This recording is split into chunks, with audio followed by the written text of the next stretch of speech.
Our next storyteller tonight is Chris Butler. He's a repeat offender. He came and told for us, I believe it was back in January. He's a musician, a songwriter, and a writer. And of course, he is a wicked storyteller. Chris is best known for leading the 80s new wave band, the Waitresses. How many of you remember the Waitresses? All right, there we go. Literally, my favorite Christmas song is the Christmas wrapping song. It outdoes, you know, Here Comes Santa Claus and all those other ones. He's the author of that song, and of course the story he told us last time was about this, Chris, would you say it's sort of a seafoam blue? How did you describe the color? Robin's egg blue? Robin's egg blue. Robin's egg blue guitar that he used to write that song. He sold the guitar, then he had an opportunity to get the guitar back. There's this odyssey, this guitar odyssey that was a fabulous story. He's got a different story for us tonight, but this is the life of a musician, and these are the tales you might just get if you stick around in Akron long enough, where we're ripe with musicians and fabulous stories. So Chris is going to come on down and tell us another fabulous story, and please welcome him, Chris Butler from the Waitresses.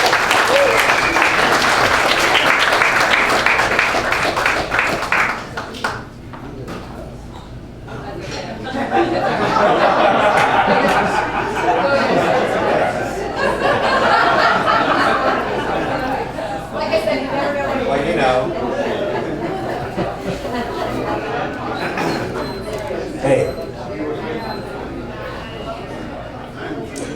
It's okay. Are you sure? Yeah. Thank you. I may chicken out right at the. They know what all the bad words are. I may bleep myself. But we're discussing the fact that I cuss, and I don't want to, you know. Okay. Akron story, sort of. In the mid-'70s, I was still living in Kent, though most of my roommates were rubber kinder. I didn't know from Akron. I think I'd been there once or twice. Bought my first real electric guitar from a Howard Street pawn shop. I declared the New Era Cafe's chicken paprikash to be unedible, compared to what I grew up with and what I knew I could cook. Akron was the land of rusted out rocker panels, really long traffic lights, and too much Jesus. For Kentites, Akron in the 70s was something you smelled if the wind was in the right direction. I know.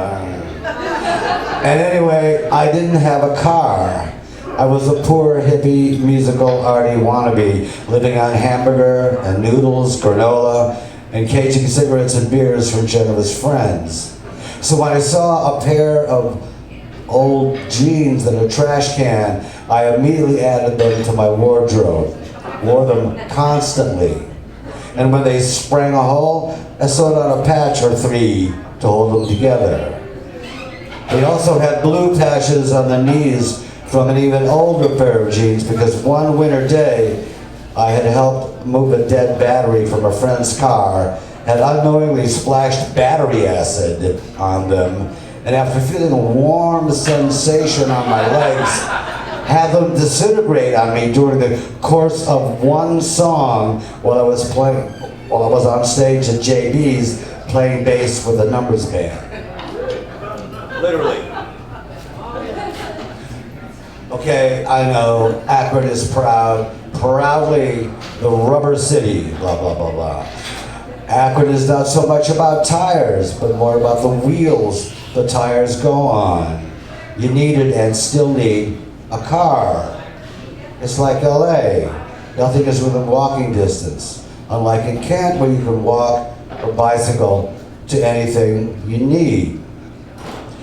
Liam Sternberg was from Akron. That's enough of that. So we had a car.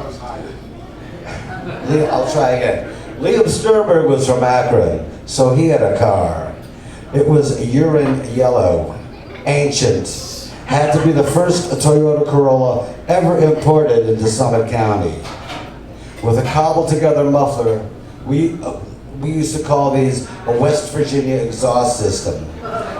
Beer cans, vacuum cleaner pipes, heat wrap, and coat hangers to hold it together.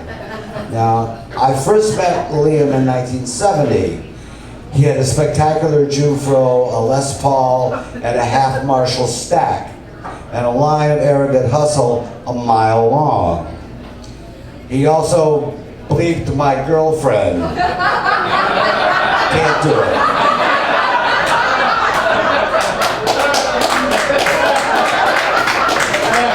Which is not anything unusual since all my friends had.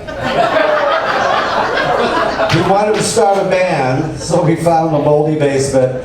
I set up my drums, and we made pointless rock and roll for a few months. Then he suddenly disappeared off to England, where he started importing pawn shop Gibson and Fender guitars from the USA to fob off on the Brits, and fell into the music scene around Portobello Road that featured a style of African music called highlife, which is wonderful stuff, by the way. Then just as suddenly he showed up back in Kent in 1976. I didn't have a girlfriend for him to bleep this time, but I did have a small pile of CBGB bands, records, television, Talking Heads, Richard Hell and the Voidoids. Note, not the Ramones, because I couldn't find a used copy in the Kent Community Store, that poor hippie boy again. And besides, and I know this is heresy, I thought the Ramones were dumb. I love them now. I get it now. I love them now. I've reformed. These bands' records had finally knocked The Who, The Dead, Little Feat, anything on stacks full off my turntable. I played Liam some of these records with wide-eyed wonder at how fresh and cool they were. His response was, "We can do better than that, bleep. Shit, we can do better than that shit." Excuse me. So we started writing songs. Then one night at Perkins Pancake House in Kent, we invented two imaginary bands. His was Jane Eyre and the Belvederes. Mine was the Waitresses. We went imaginary because though we had written some songs by then, his gig playing guitar for an Elvis imitator at the 11th Frame Bar at a Kent bowling alley, and my all-consuming work schedule playing bass in the numbers band left no time for real outside musical projects. Now, Liam met a guy named Rick Daly, a night shift computer programmer at General Tire, who also was a trained musician and miracle of miracles, had a TIAC Tascam 80-8 8-track tape machine. And miracle of miracles, a matched pair of Newman U87s, the Rolls Royces of recording microphones. He lived on Barcelona off of Portage Path, and we began to work on our stuff there whenever Rick had spare time and or his screwed up circadian rhythms wouldn't let him sleep. Time was very generous to let us gobble up. Now, one of the most significant Northwestern Ohio cultural artifacts at the time, even better than any kind of car, were these tripped out cargo vans that the really cool party people had. The side panels were usually airbrushed with lewd and or stoner images. The rear compartments were lined with day-glow shag carpeting, and they had massive audio systems and a bumper sticker that read, "If this van is rockin', don't come knockin'." These amazing monsters that inspired Liam to write a song called Yankee Wheels, with a fantasy lyric about the ultimate van, 10 tons, built from a semi, etc., etc. We worked long and hard on this song at Rick's house. We were fearless, experimental recorders. For a sound effect, we ran a cable out to Rick's driveway and mic'd up Liam's Toyota's blown muffler with one of those precious, expensive Neumanns. I played bass on the song, altering my blue Gibson Thunderbird sound with alligator clips at the harmonic points of my bass strings, a trick I'd stolen from Fred Frith, that's hard to say, Fred Frith, album cover of his recordings of prepared guitar improvisations. Sounded really wonderfully weird. As I said, I didn't have a car, but I did have a small Honda 125 motorcycle. too anemic to take on I-76 to Akron, so I'd ride the back roads through Talmadge Circle whenever we had a recording session booked, unless it rained, which it seems to do with alarming frequency in northeastern Ohio. And then Liam would give me a ride in his shitbox. One drizzly evening, we were on our way to Rick's place to work on Yankee Wheels again. I must have been going through one of my periodic 60s revivals. I had grown my hair long again, and in defiance of a short-haired CBGB aesthetic, and of course I was wearing those patched-up blue jeans. We were on 91 heading south towards Talmadge Circle when we hit some freak temperature inversion because we're suddenly engulfed in the densest fog bank I've ever encountered. Thick as chicken paprikash. My chicken paprikash.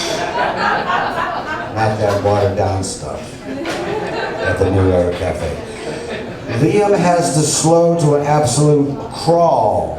All he can see is the white lane divider line on the driver's side, so we roll along with the door open, following the line. There was nothing, and I mean nothing, visible out of the windshield.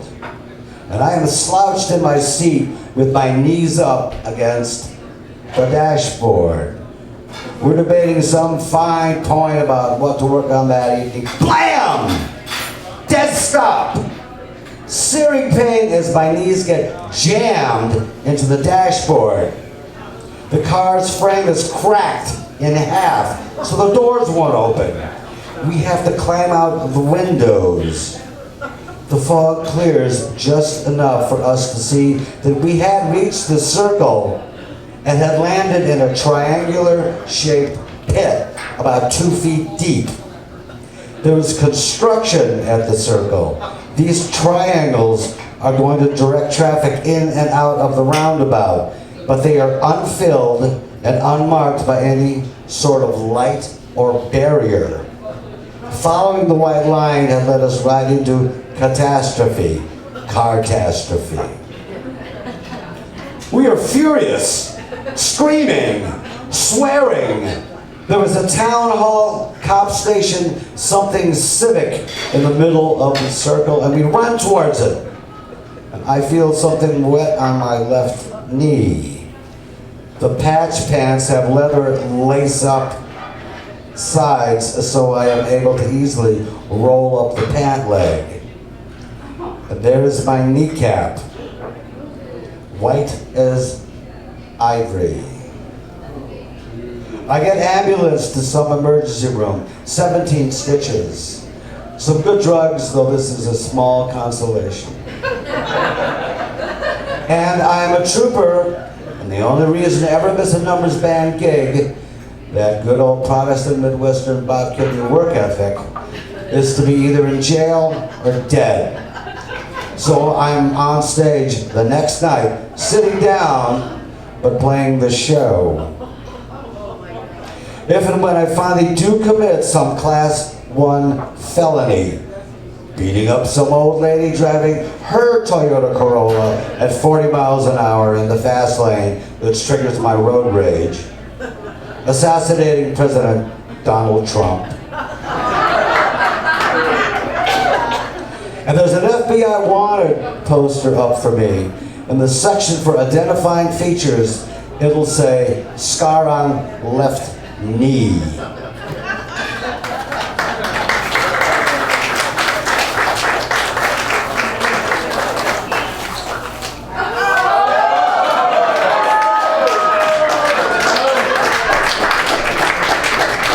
And as my girlfriend Beth says, if they ever get that human cloning thing happening, there's enough DNA on these pants to make a whole pile of Chris Butlers, because my blood is still on here. Thank you very much.